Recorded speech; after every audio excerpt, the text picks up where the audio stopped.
Hey, everybody, and welcome back to Crunching Your Growth. I'm your host, Phil Masiello, and today we're diving into the world of business finance with someone who's not just shaking up the industry, he's reinventing it. My guest tonight is Devin Gambino.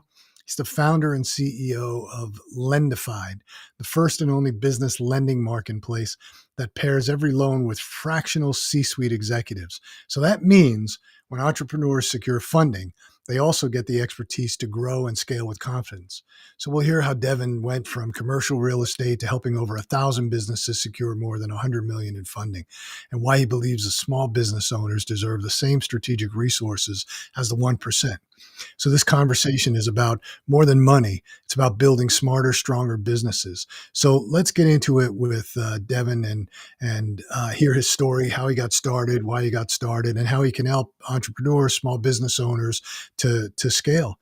So, Devin, thank you for joining us tonight. Thanks for taking the time.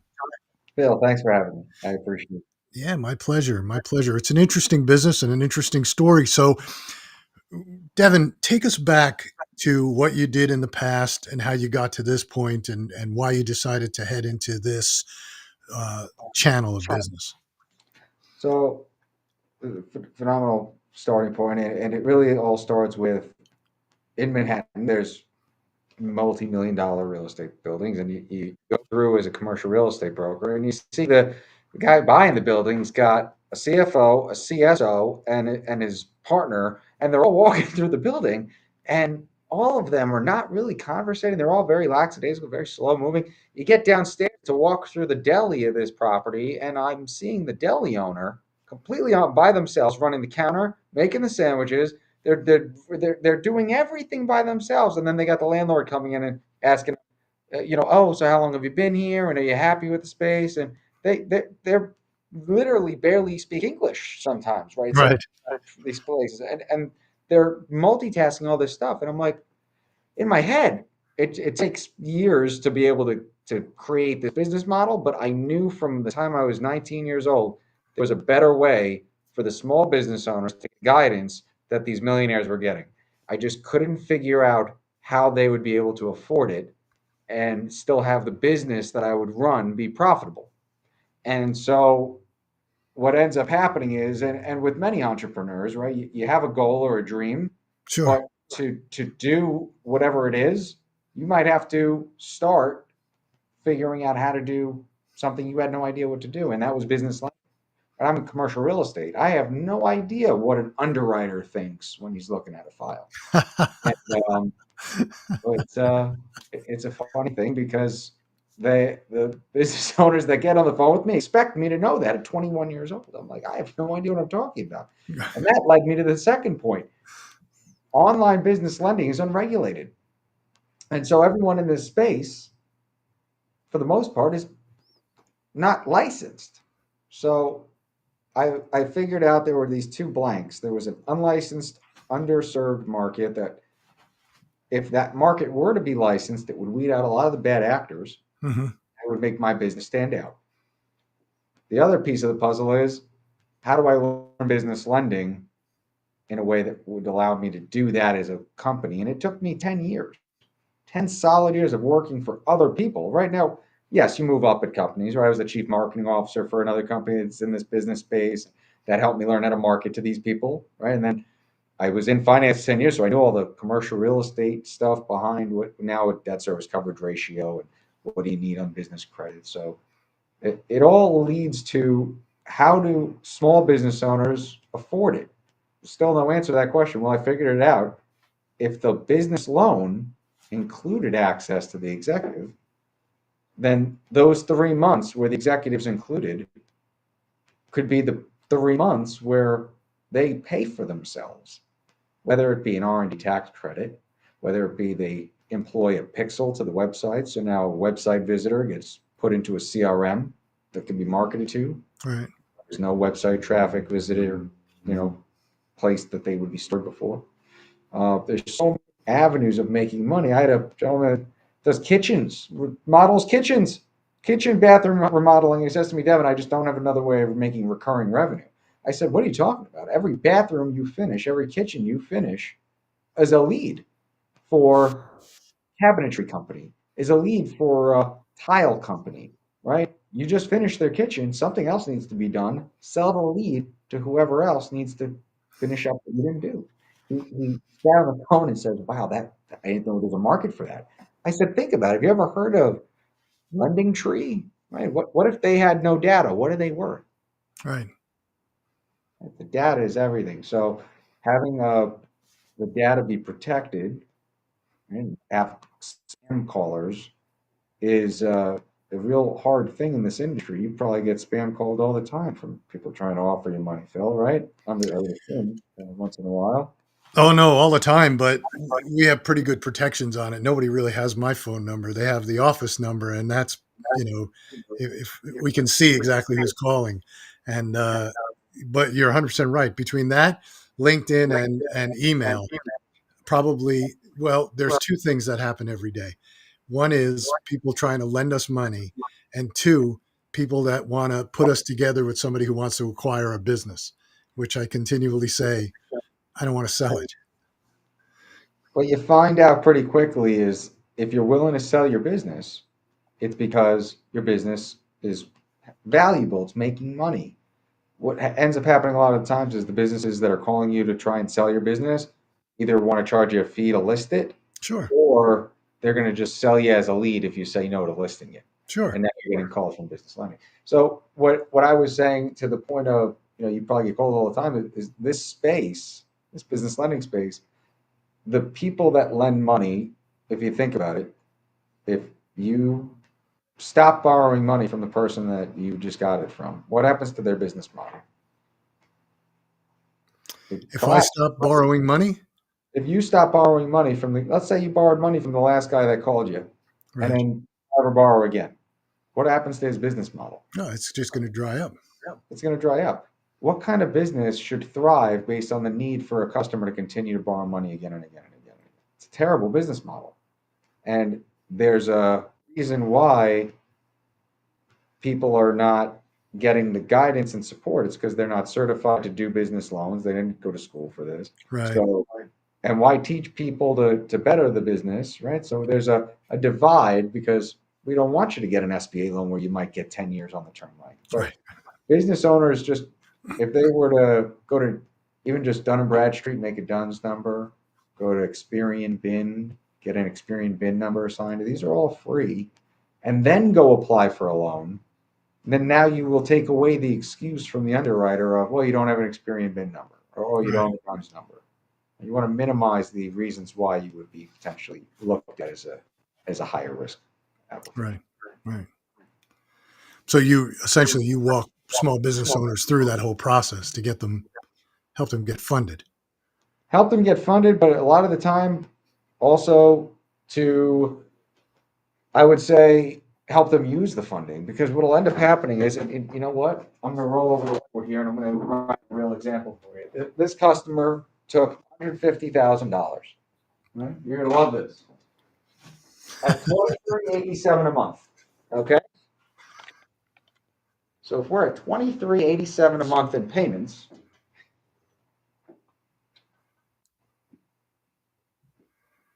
times 12 months, what is that? $28,000? Yeah, roughly. On a $150,000 SBA, you take this out of the 150, so you take $150,000, subtract out the 28,000, leave you with what, 122,000 that you can use for the business, and you just covered your entire first year of payments with the bank's money. So now you're making money with the money before it affects your cash flow. And by the time it does affect your cash flow, the profit's recouping the occurrence of the payment, not your cash flow.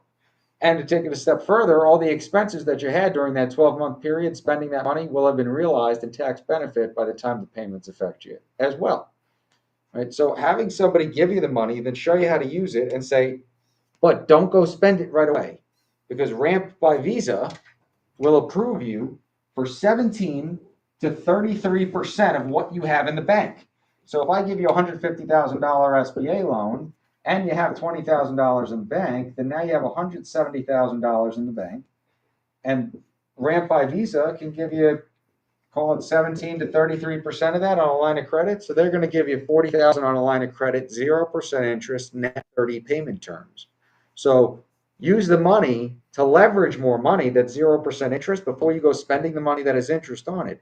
These are the things that the business owners are going to benefit from in having guidance, not just finance. Right. That makes sense.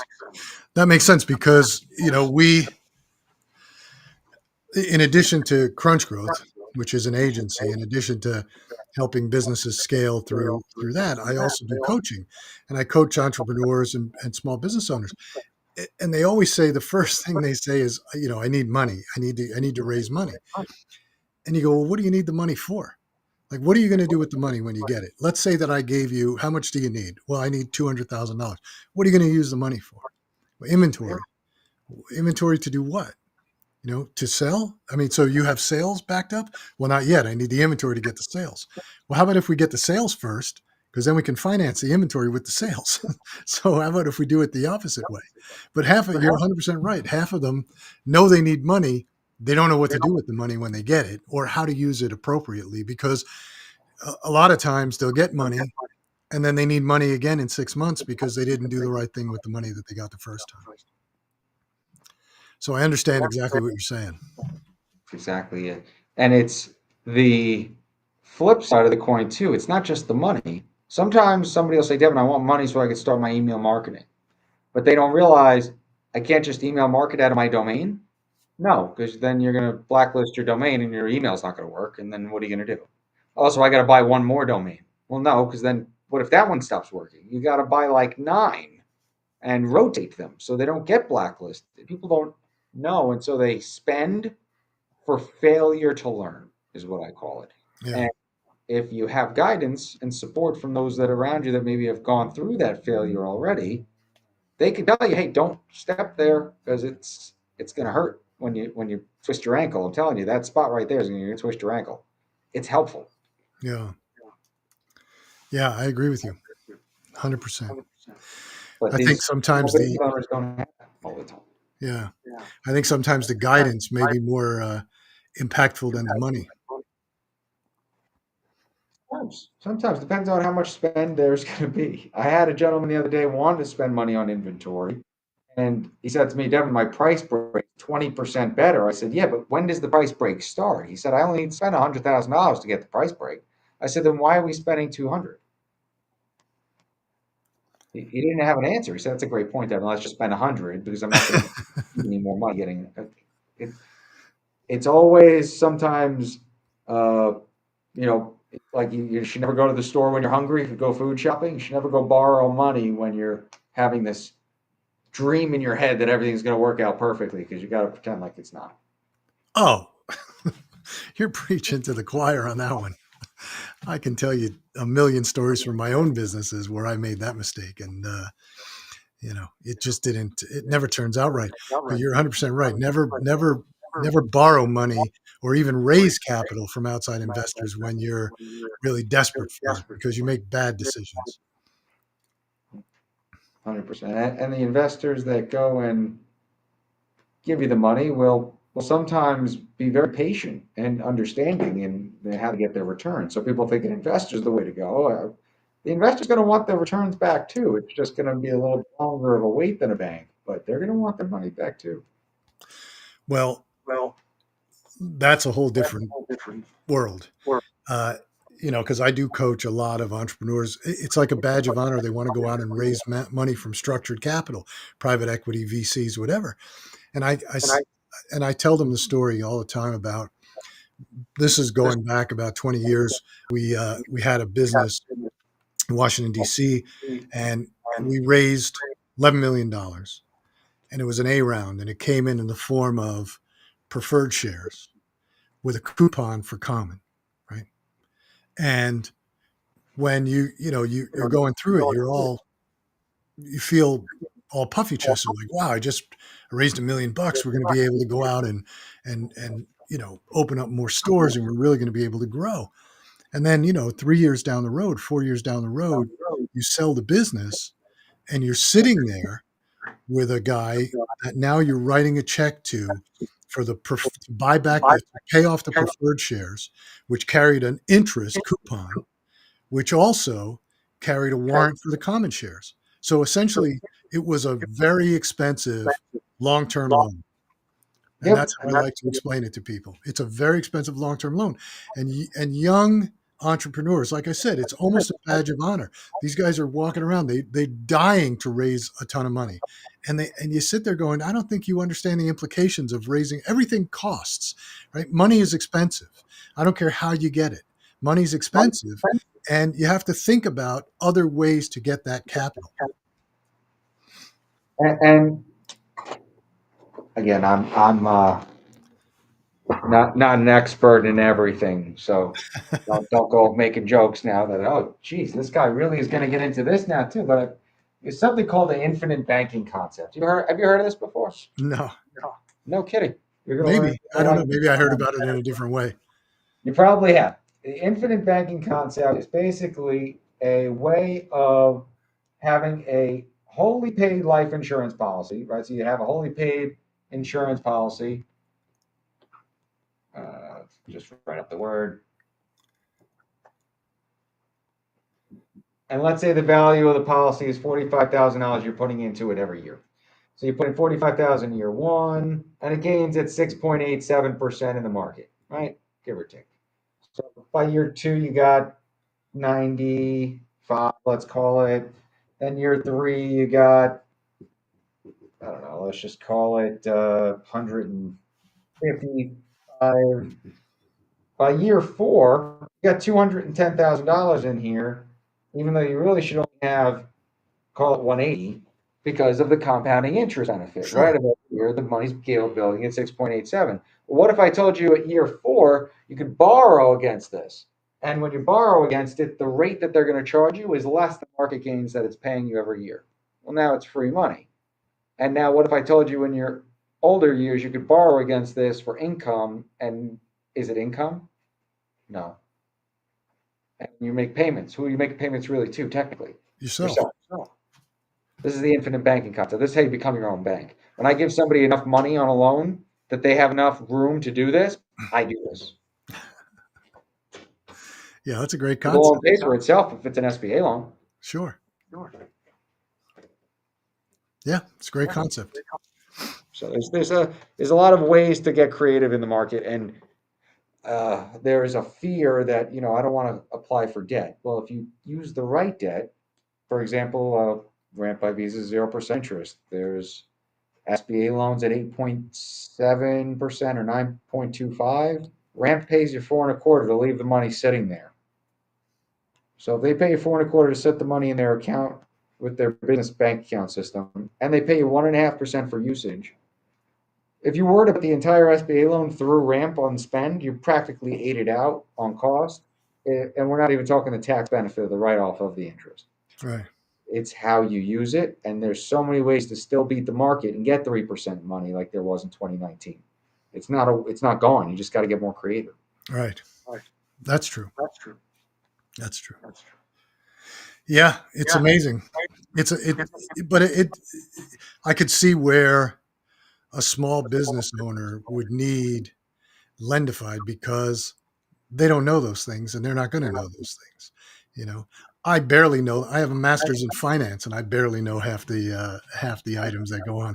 We have a full-time, one of my partners is a CPA, and we there's a lot of things we can do, but a lot of things we just don't know because look, I'm focused on running Crunch Growth, which is a marketing firm and a marketing agency. We're not a finance business, right? Our job is to sell, run ads, make people profit on those ads, make people sell. We get paid for doing that, and generate a profit every month. We redeploy that money in different ways. Sometimes risky, sometimes not so risky, but there's a lot to it, a lot more to it. And so certainly if we were focused on that, we'd be in a different business. We'd be in your business. But a lot of the time, a small business owner focusing on something like the financing and how they do it is worth less money to them than spending the day working in their business. Yeah. And so what happens is you never work on your business because you're so busy working in it. And that's a shame because you don't open a business to work in it. Well, that's not just a problem for small business owners. I can tell you that. I can give you an example because I just went through this about 2 years ago. Um, we picked up a client, and the guy did a great job. Entrepreneur did a great job. He scaled his business from zero to almost 20 million, and got to that 20 million annual sales, and got stuck. That's I couldn't get over the hump, and was stagnant for about 3 years. Hired us, Crunch Growth, because he thought that it was an advertising and marketing problem. We can get him more sales, and he did retail as well as wholesale. He had a brand, plus he did wholesale, and and it wasn't. When I started getting into it, we have a pretty decent intake process. And when I started getting into it, there was something that just bothered me because we were looking at ads that were running and we're looking at what they were doing. And I was thinking, there's got to be something more here. And then I started talking to some of his people, and he hired this strong A+ player. This guy was a sales guy. He was probably one of the best in the industry, and he couldn't get anywhere. And the guy's complaint, the founder is complaining about this guy, saying, I hired him. He's not bringing in anything. So I said, how about, again, going to the second part of my life, which is coaching. I said, how about if we do a 2-day offsite? Let's get to the bottom of this, and you've never done it before. I guarantee it'll help you. Half a day into it, I'm asking questions, and the A+ player is saying, well, I can't do my job because he wants to be on every single sales call. And he's running the business. He's running operations. He's running marketing. He's running this and this, and he wants to do my job. It's impossible for me to do it. And I said, why would you hire an A+ player and then put the handcuffs on? Why don't you just let him go? You don't need you're the founder. You have to start focusing on running the business, not working in the business. You have to run the business. You have to figure out the growth strategy. And so it took a little while, but he wound up doing it. Guy booked about $10 million in business in the last 2 years. So, I mean, just by taking the handcuffs off, he grew 33%, in 2 years. So you're 100% right. There are a lot of people that get so focused on the minutia of working in their business that they lose sight of the fact that they should be working on the business, growing the business, figuring out how to grow the business to the next level. Yeah. And when you get really big, guess what? It's usually adding somebody else. Anyway. Yeah, no doubt about it. No doubt about it. So how does it work? So you do outreach. I'm assuming you're outreaching to people that need your business. I'm sure you have some strategies of doing, seminars or whatever, but guy comes to you, walk us through the process. How do these small businesses, entrepreneurs get to you, and then what's the process? So the hope is that your CPA or somebody referred you to us that's giving you financial advice, right? If somebody is helping you file your tax returns and they want to offer lending as a service, we do that. So you can white label Lendefied if you're a CPA, so that now as a CPA firm, you can offer lines of credit, loan products, SBA to your customer without having to send them somewhere else. Trust me, you don't want your customer going somewhere else to do their taxes that does offer this stuff. Sure. Right? So a lot of the CPA firms are using us to use lending as a service, and that's where the customers come from. But for those that don't have a CPA signed up with us yet, or who don't have a financial advisor signed up with us yet, they just find us on Google, or one of the people out there reached out on an email. Customer comes in and says they need a loan. Very rarely do customers come in and say, I need financial guidance. But what happens is I say to them, how much do you need? What's a high and a low?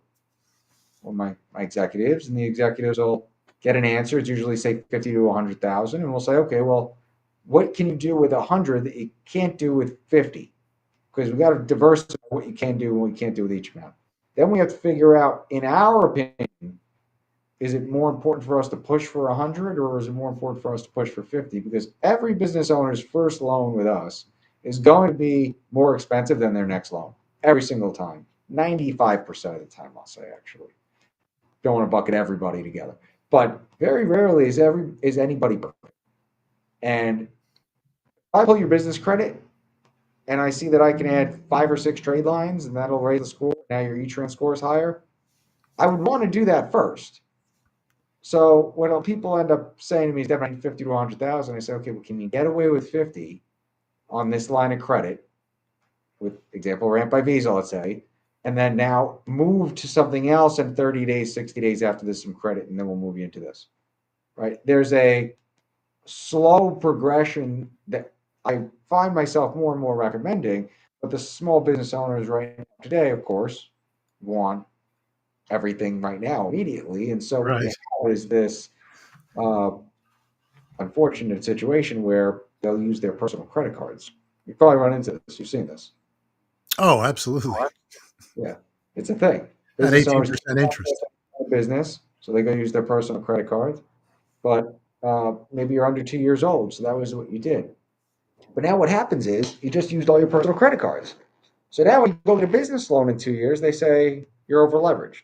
So you got to pay down your personal credit cards. Now you got to go get a personal loan to consolidate or whatever it is, or somebody's going to offer you an expensive business loan to move the debt from the business. Well, then what's the point of getting expensive loan if now the cheap loan and the expensive loan together is the same rate as the credit card, right? The financial guidance and support that people are getting, you have to wonder, is the other person benefiting from me borrowing money? If they are benefiting from me borrowing money and that's the only benefit in this conversation, then I have to be very careful about what kind of money I'm taking. Right. That's the key. Right. And that's the kind of guidance you provide. That's exactly it. Yeah. And a customer comes to us, and I would say it takes 24 hours to get an offer. And within that 24 hours, I can tell them exactly why they can't get a higher offer or what the reason is. And most people don't want to have me fix and then go back. They want to take something now that lets them start whatever they need. And then, Devin, you're along for the ride for the next 3 months. It's included with the loan, right? That's correct. For 4 to 7 hours a month, myself or one of my executives are here for you for 4 to 7 hours a month. It's included with the loan. That gives people the confidence to say, okay, I'll dip my feet in this pool, then see where it goes. And then by the month 4, fourth month, we've made true on what we said we'd do, the SBA loan, the line of credit, or whatever it is. And the customer is now, I would say 80. My business partner Sean's in the back here. Sean, our uh, percentage of, and let's introduce Sean to everybody. Sean, this is business Hey, partner. Sean. How you doing? Uh, Sean, we're around. What is the percentage of people that stick on the C-suite post funding? Last time I checked, 67, almost 68%. So you figure about 2/3 of the people, roughly, are going to stick around after that third month. And at $495 a month or $885 a month, that's affordable for most small business owners. And there's so many things that are included that we offer small business owner, like the lead post pixel that you put on your site so a site visitor goes to the Go High Level CRM so you can market to it. That stuff alone is worth more than $800 a month if you were to sign up for it yourself. But because I signed up for it for 60 people across the country, it's more affordable for me to be able to offer it to the 61st person and the 62nd person. So I have a lot of software and things that I recommend people use. And whatever agency margin there is available, I kick it right back to the customer. And it makes the monthly payment of that 495 or 885 more manageable. But I get my customers not by marketing out, hey, I could give you financial guidance. I get my customers by saying, who needs me? And then if they call me on the phone and say I need money, that rule number 1 is don't call somebody you don't know for money. Right? When you were a kid, your parents said don't take candy from strangers. But now we all grew up and we're okay to take money from them. Yeah. Yeah, that's funny. So essentially, that's a funny one. Don't take money because really, who knows? Most businesses just go to their bank. They don't know who, No, they don't, you know. because the bank's saying no to them. And so Yeah. they're having to get on the phone with companies that do online lending, the On Deck Capitals, the Innova Internationals, the There's plenty of cash advance companies out there in the space, daily, weekly payments. If you've had one, you know what I'm talking about. It's out there, and this is what the business owners of America are forced to do if they're not given the guidance to know otherwise. Right. And why give the guidance? It's going to keep you from needing to keep borrowing, and that's my business. So you just said something interesting though, because you're talking about, okay, we've got, you know, Lendefied, but if somebody comes to us and they've got a website, and they don't understand how to use a tracking pixel or GHL high level, they're you're giving it to them essentially at whatever It's an cost lending. you have. You have it, and the fact that you don't is not your own fault. You just And didn't. who's installing it? Who's installing it? You guys? I'll do it. I'll do it for you. I'll install it right now. It'll take me 15 minutes. That's interesting. I mean, it's an interesting spin because you're 100% right. Most businesses, even the ones that we get involved with, they're not using their CRM. They're not using GHL or any other product that's out there. Half of them don't even have the basic fundamental pixels like Google Pixels and Meta Pixels on it. So we wind up installing all that stuff. So it's an interesting way of going about it because it's added value. And you're right. Now you're building up a relationship with somebody over a long term, saying, I'm more than just helping you get money. I'm helping you grow your business in a different way. So that's Right? pretty Because people smart. say to me all the time, Devin, I want money for marketing. I say, okay, what type of marketing? Yeah. Marketing. Okay, well, I just saved your money right off the bat. You're going to use this and this, and I'm telling you this works for the 30 people I've signed up for it already. Yeah. It's what you said is the added value.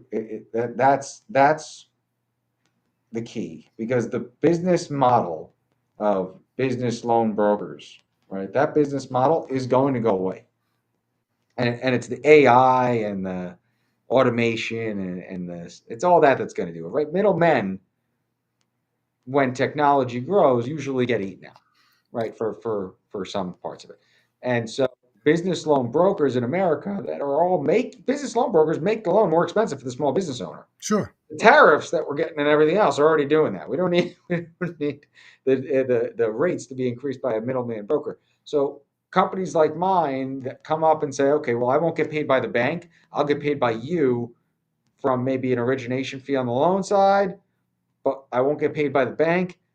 And then maybe a monthly payment for some sort of subscription. But the problem is, so many people didn't go to school for business lending. So many people didn't go to school for finance or Right. accounting, and they're not willing to go back to school to do that. And so you're being a bad actor until somebody says, "Hey, I could tell you're a bad actor in a space full of people that are bad actors, and you got to go." Or the guys in the yellow jackets with the FBI in the arm are going to come kick down the door. That's going to come soon. But I wonder to myself, is it going to take that for the brokers to all get on board with doing something similar to what I'm doing? My hope is if I just make my voice loud enough and I yell to the world, Lendefied's doing this, my competitors will have to start doing it too, or they're not going to be able to keep up. Yeah. You know, I've been we've been using AI in our business for years, probably 6 years, and I've been listening to it, everybody talk about how AI is going to take away certain things. And I agree. AI is a powerful tool. There's a lot of things that it's going to do. There's a lot of great things that AI can do, and we use them in that way. And I see a lot of garbage out there, and I truly believe that within the next year or two, there's going to be a huge shakeout because there's a lot. Just as you say, there's bad actors in the lending field. There's bad actors out there in the AI space. There's guys out there hawking products that'll say, "Oh, I'll run your ads for you." I can pop this pixel on and it's going to create ads straight from your website, and it will. They'll just be garbage ads. They won't work, and they don't work. And then but I think that there's always got to be uh, a bit of human interaction, at least for the next decade.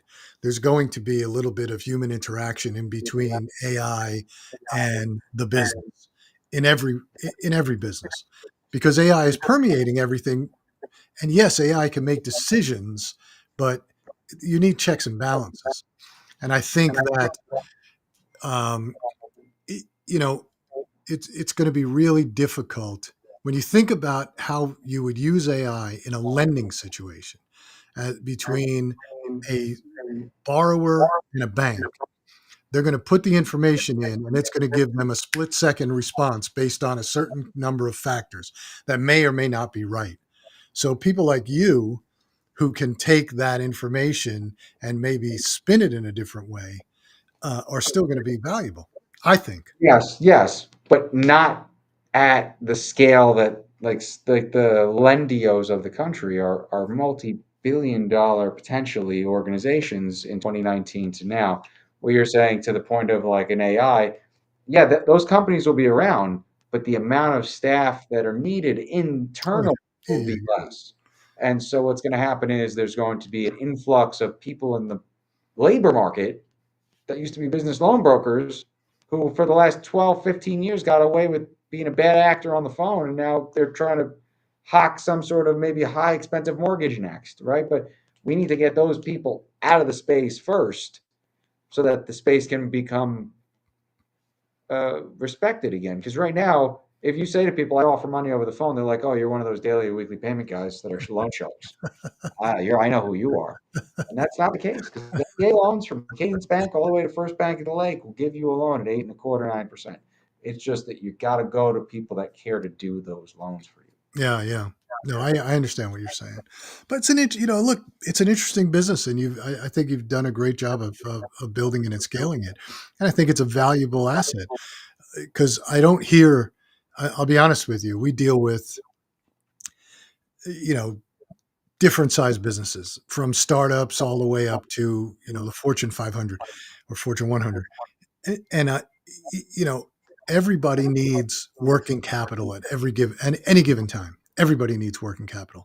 You just can't do it unless you built a SaaS product that's taken off like wildfire, that's generating 45% margins every month.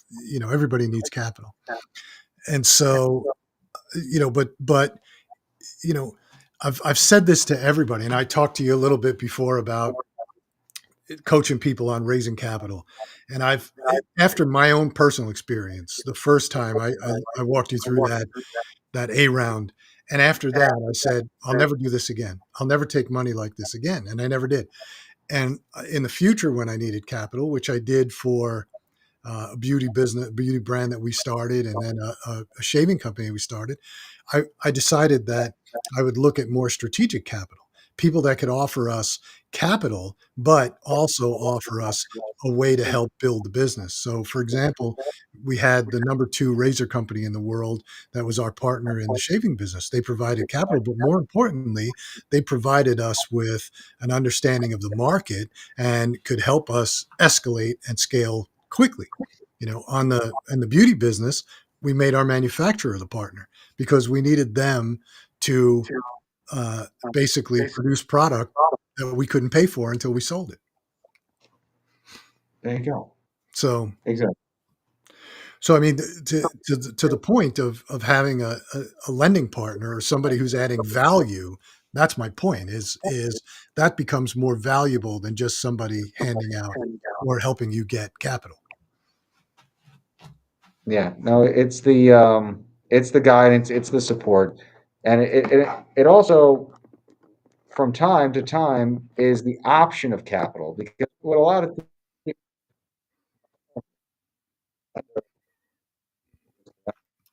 with capital, I can make smarter decisions. Yeah, When I have capital account, I feel like I have more borrowing power for like from a bargaining standpoint. Right, you go to buy equipment, I know I got cash, I'm going to be at a better deal on that equipment. yeah, So it's always a better mindset when you know you're well liquidated. And as a business owner, you probably could agree, 30% of this business owner stuff is mental. It's up here. If you wake up in the morning and say, I'm a loser and this is going to be a terrible day, this is not going to be a good day. It's not going to be a very good day. You got to have confidence and positivity and believe in yourself to be a business owner. And if you're going to borrow money, don't do it when you need to. Do it when you don't need to so that you can be in a position to say no. because that's what puts you in the position to get the best deal. Sure. Sure. But even if you borrow it when you don't need it, and you start to build up that sort of history and that credit, when you do need it, it's a lot easier to get. Oh, a ton easier. But you don't have to borrow as much. If you have an example, a guy approved for $150,000 at, I think it's 1 point something percent per month in interest. It's very low. 1.1, 1.18. 1.18% per month. So what is that? Less than 15% annual. If you pay it back in 3 months, it's not front loaded, it's evenly dispersed. So that might even be better than a Wells Fargo line of credit at 8% that has 33% front loaded percentages on the amortization. It's just the product for the use versus the product for the knowledge associated to how that knowledge and the use go together.